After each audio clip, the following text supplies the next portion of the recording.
Good afternoon, you're watching Sky News. The latest NHS figures are out and they make for pretty worrying reading. The government has admitted the health service will miss its A&E targets for at least another year.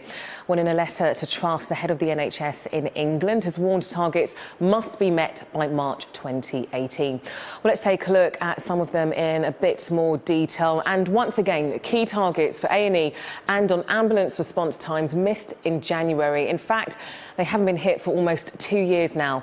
Patients in A&E should be admitted or discharged within 4 hours in 95% of cases. But in January, that happened only 85% of the time. And the figures show nearly 1,000 patients had to wait more than 12 hours. That's compared to just 158 in January 2015. Now, ambulances should reach patients with life-threatening conditions within 8 minutes in 3/4 of cases in January. That happened just 2/3 of the time. And if a GP suspects you might have cancer, you should start treatment within 62 days, and that's in 85% of cases. However, 79.7% is the lowest on record. With NHS spending per person set to fall 9% over the next 5 years. But Theresa May has told Simon Stevens, the chief executive of the NHS, that there will be no further funding for the NHS.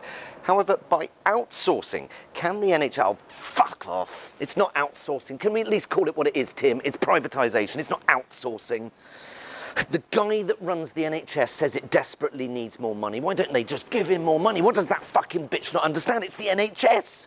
When she walked into number 10 and announced her cabinet, that was a statement of intent for the NHS, and the statement was this: fuck the NHS. By keeping Jeremy Hunt on, she was saying, I don't give a shit about the NHS, I don't give a shit about doctors' morale. Keep doing what you're doing, Jeremy, you're doing a great job. And at the conference this year, she called the Tories the party of the NHS. Last year, it was the NHS safe in our hands. Jeremy Hunt is not a safe pair of hands. What he is probably the richest person in the cabinet, and with this lot, that is saying something, and he's overseeing £8 billion worth of NHS contracts being put out to tender. How can you not call that privatisation? Fuck me, Tim, we're not even allowed to call it cuts. It's £22 billion worth of efficiency savings. I'm sorry, that's cuts.